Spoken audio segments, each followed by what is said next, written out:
itu sebelum bergabung sama PKS juga sudah luncurkan program itu ya. Sudah. Udah lama lah ya. Ya. Kalau papan kuburan ini kalau saya hitung-hitung sudah menuju ke 6 tahun saya. Oh, 6 tahun ya. Ya.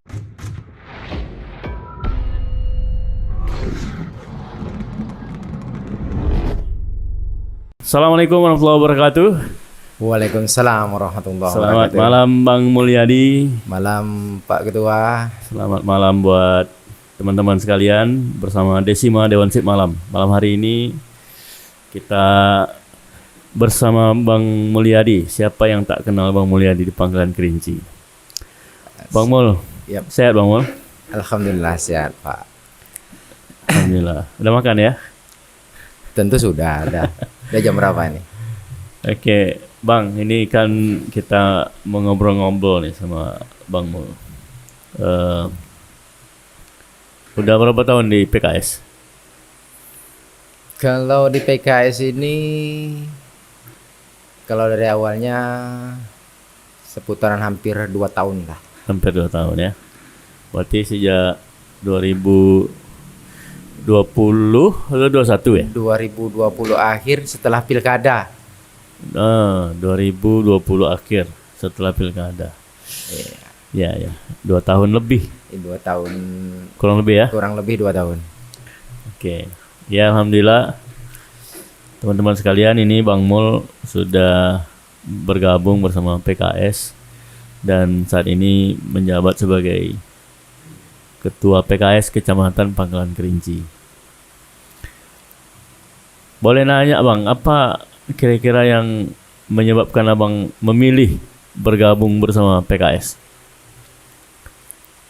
Ini cerita dari awal sedikit kita ya. Aha, itu dia. Awalnya sih nggak ada juga ketertarikan. Sebelumnya kita kan dari partai lain juga kita kan. Tapi karena kenal dengan ketuanya, walaupun awalnya tidak begitu kenal, tapi sering say hello lah gitu kan, ketemu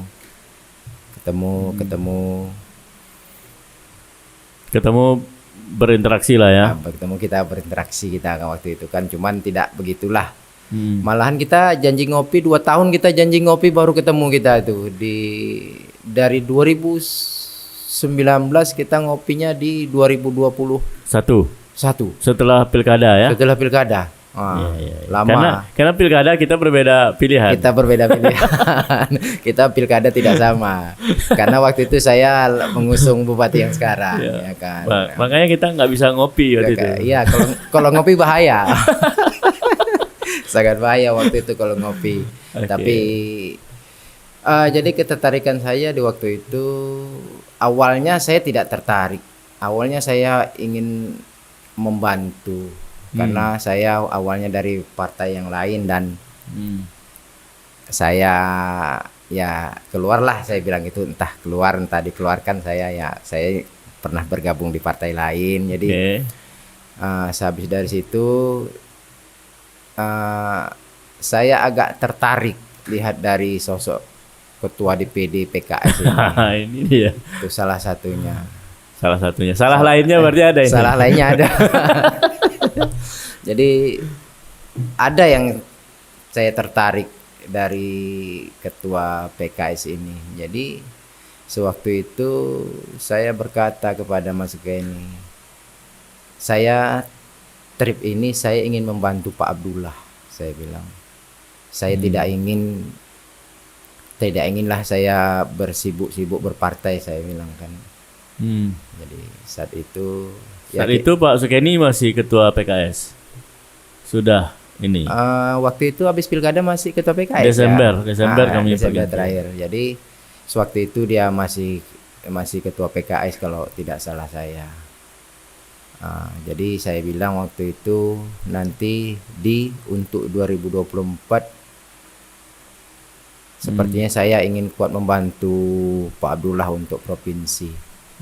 Dan sembari berkomunikasi dia berkata, jangan membantu orang aja kerjanya, maju Iya, iya. maju. Kita tidak tahu kita jadi apa, mau jadi apa. Kalau kita tidak usaha, kita tidak maju.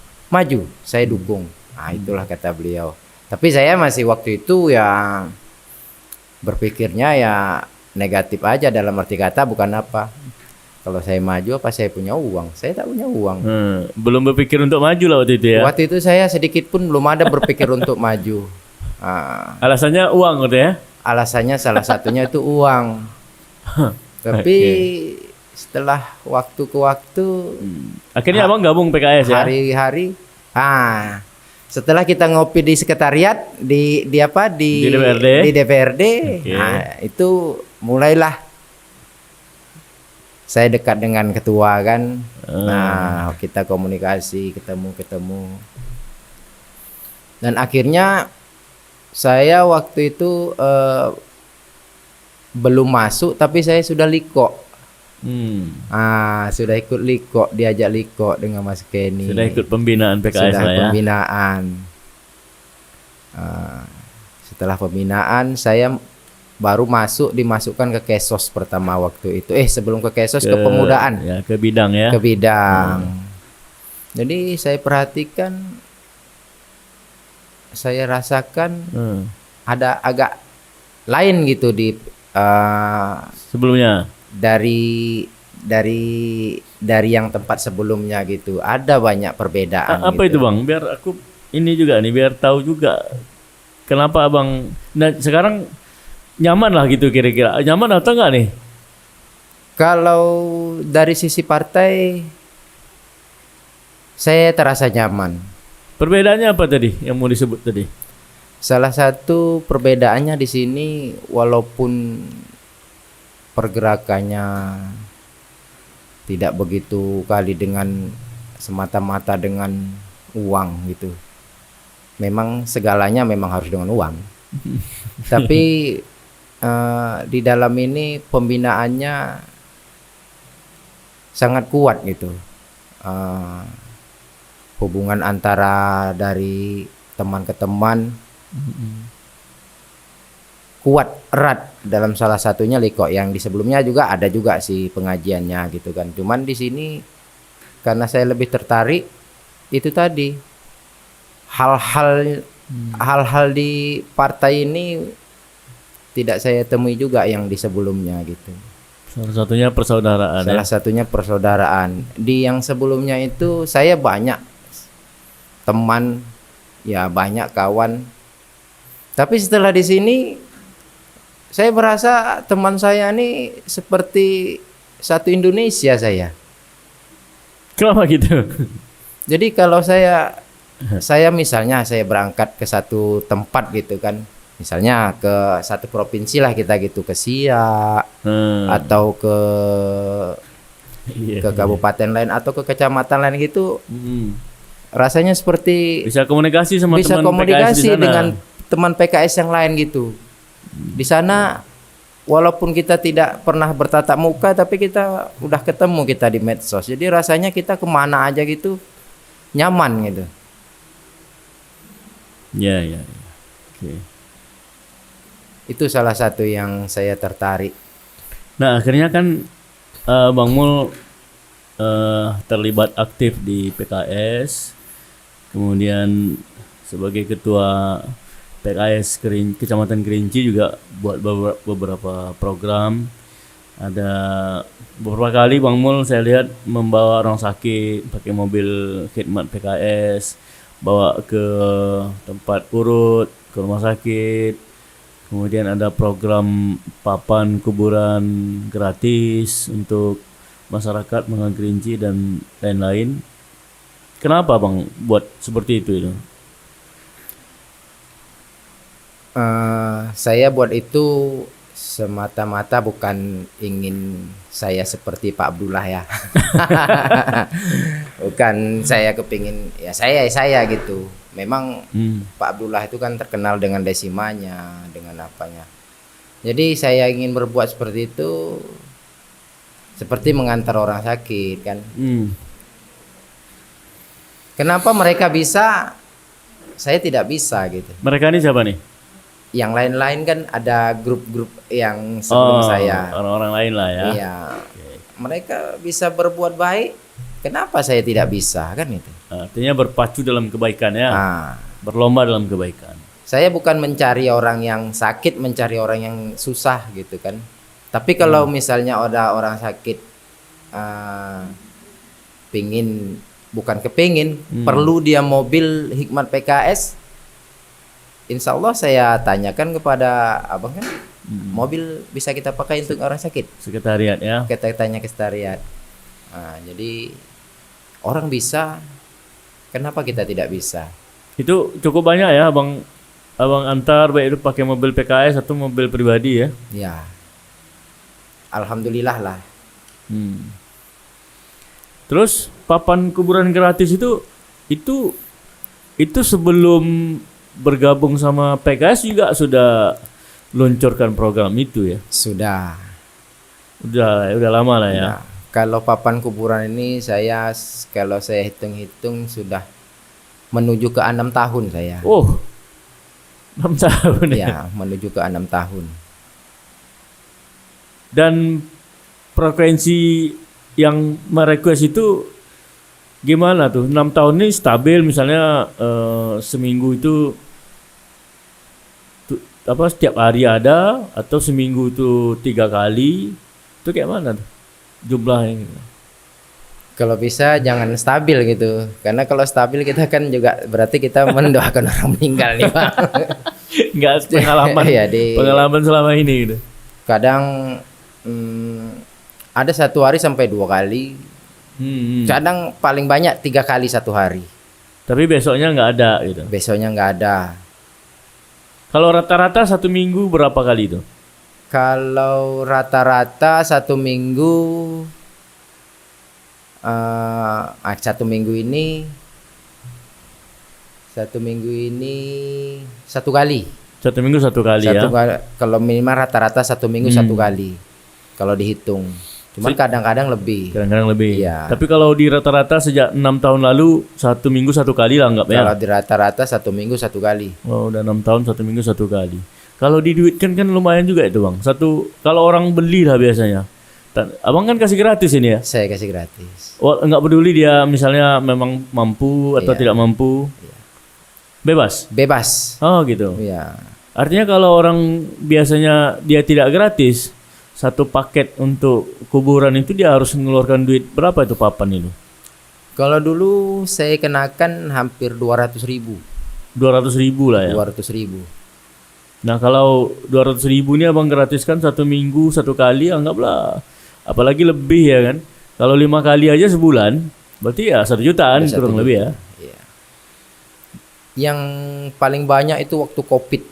Itu waktu COVID saya. Itu enggak sekali seminggu lagi itu tuh ya? 1 hari 2. Hampir tiap hari? Hampir tiap hari. Oh, Waktu itu abang gratiskan juga? gratis. Belum ada saya pungut biaya. Oh. Kadang mereka mau bayar itu saya marah.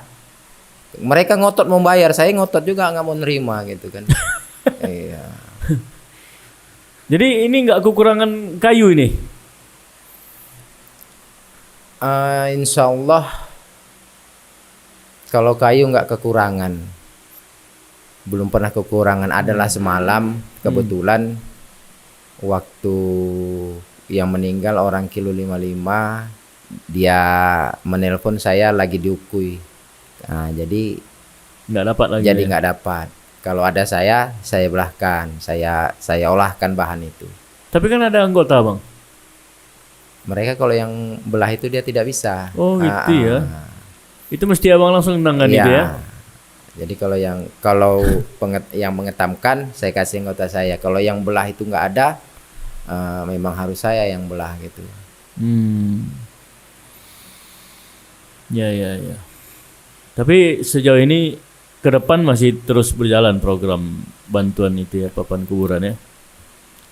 Saya akan berhenti memberi papan kuburan gratis ini kalau sudah tidak boleh lagi tidak lagi ada pasokan kayu, tidak boleh lagi ada kayu, baru itu saya berhenti. Kalau selagi masih ada, insya Allah saya istiqomah. Kak, ini menarik loh Bang, karena saya belum pernah lihat juga ada orang memberikan bantuan seperti ini. Filosofinya apa kira-kira yang menyebabkan Abang kasih bantuan? Misalnya kan dia bisa bayar, misalnya ini keluarga ya bilang ekonominya cukup lah misalnya. Bayar 200.000 mungkin mampu. Kenapa menggratiskan pukul rata gitu? Dulu awalnya mereka bayar. Dulu awal-awal pertama itu setiap yang datang itu saya kutip biaya. Karena ada kos di situ, Karena beli di situ ada kayu kos, kan, iya. yang ngerjain ya. Jadi Selang berapa lama saya berpikir ini untuk orang meninggal. Upahnya saya gratiskan. Nah, yang kedua. Jadi dia bayar kayu aja waktu itu. Upah saya gratiskan. Jadi upahnya itu anggota saya suruh saya kasih uangnya kan. Waktu bayar. Yang ketiga, saya berpikir lagi. Kayunya saya gratiskan, ongkosnya bayar. Oke. Nah, makin sedikit. Dirubah pola ya. Rubah pola. Berselang lagi, saya berpikir ini lebih bagus saya gratiskan.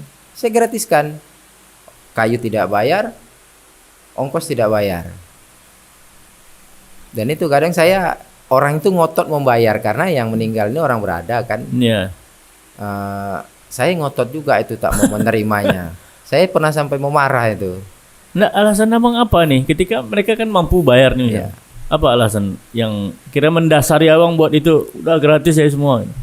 Ya, saya beranggapan saya kurang sedekah. Jadi ya disitulah saya sedekah saya. Itu cara Bang sedekah ya. Iya, saya nggak bisa sedekah mungkin yang kayak orang lain banyak ngasih itu ini itu. Kalau kita hitung-hitung kan, hitung-hitung dunia itu rugi itu Bang. Karena 1 juta paling enggak 1 bulan kan. Iya. Kayu itu dalam 1 kubik itu untungnya paling 300.000, 400.000. 1 kubik itu bersih itu. Kalau sudah 2 kali aja orang meninggal udah habis untung dia. Udah habis untungnya. Udah 1 kubik gitu ya. Udah hilang 1 kubik. Untung 1 kubik. Untung 1 kubik. Tapi disitulah cara Abang bersedekah ya. Berbagi ya. Karena itu yang Abang miliki ya. Mungkin yang lain Abang belum bisa bantu ya, kecuali tenaga, pikiran, untuk orang sakit segala macam ya. Ya. Kalau itu bisa saya bantu. Kalau yang lain tidak sefull itu saya bantu. Misalnya ada nih, bisalah sedikit-sedikit yang lain saya bantu kan. Tapi kalau papan kuburan, kalau orang meninggal perdana itu kita kasih gratis. Oke Bang Mul, menarik sekali program ini. Saya belum temukan di tempat lain, dan alhamdulillah saya mendengar juga di masyarakat Kerinci ucapan terima kasih ke Bang Mulyadi. 6 tahun yang lalu sudah melakukan ini, memberikan ini. Ya kalau 6 tahun yang lalu berarti 4 tahun tidak bersama PKS, 2 tahun bersama PKS. 2 tahun bersama PKS. Ya apapun itu memang artinya itu bukan karena Bang Mul berada di PKS melakukan itu ya kan. Tapi ini memang filosofinya Bang Mul ingin berbagi lah, sejak dulu sudah melakukan ini. Ya mudah-mudahan masyarakat Pangkalan Kerinci semakin mengetahui dan mengucapkan terima kasih juga kepada Bang Mulyadi. Ada pesan-pesan Bang Mul, pada harapan Bang Mul misalnya kepada PKS lah terlebih dahulu. Kalau harapan saya kepada PKS dan doa saya untuk PKS, semoga partai ini bisa lebih besar lagi. Saya berada di sini. Saya tidak kaya, cuman saya di sini bukan untuk mencari uang atau sesuatu apapun, karena di sini justru mengeluarkan uang gitu ya. Di sini saya justru mengeluarkan uang ini. Bukan saya ke sini, saya dekat dengan ketua PKS, saya tanya proyek, tidak. Tidak ada itu. Di sini alhamdulillah saya nyaman. Semoga kedepannya saya tetap istiqomah dalam papan kuburan gratis, juga dalam berpartai. Walaupun saya dulu sudah banyak ikut orang partai dari dulu, tapi hari ini saya diangkat oleh beliau jadi ketua DPC PKS. Dan sekarang saya jadi pemain. Kalau dulu kan saya penonton. Oh gitu ya. Iya. Penonton itu kan tetap lebih pandai dia daripada pemain. Iya, iya, iya. Jadi hari ini saya jadi pemain yang selalu dikasih masukan, yang selalu dikritik oleh penonton-penonton dan fans-fans saya. Gitu. Berbeda waktu jadi penonton ya. Berbeda saya waktu jadi penonton. Ya, siap. Siap meluncur 2024 ya. Insya Allah siap meluncur. Berjuang untuk masyarakat. Berjuang untuk masyarakat. Kabupaten Pelauan, khususnya Pangkalan Kerinci. Jadi di sini saya bisa membantu orang sedikit. Saya namanya cita-cita, berharap, keinginan. Andainya saya bisa jadi kan saya bisa membantu orang lebih banyak lagi. Lebih Bang. luas lagi. Lebih luas lagi. Mudah-mudahan. Baik, demikian dialog kita bersama Bang Mul. Cukup, ternyata sudah 20 menit kita berdiskusi. Mudah-mudahan sehat selalu Bang Mulyadi dan bisa terus berkontribusi buat masyarakat Pelauan, khususnya Pangkalan Kerinci. Amin, amin. Amin. Amin. Terima kasih, selamat malam bersama Bang Mulyadi dan Dewan Sip Malam. Assalamualaikum warahmatullahi wabarakatuh. Waalaikumsalam warahmatullahi wabarakatuh.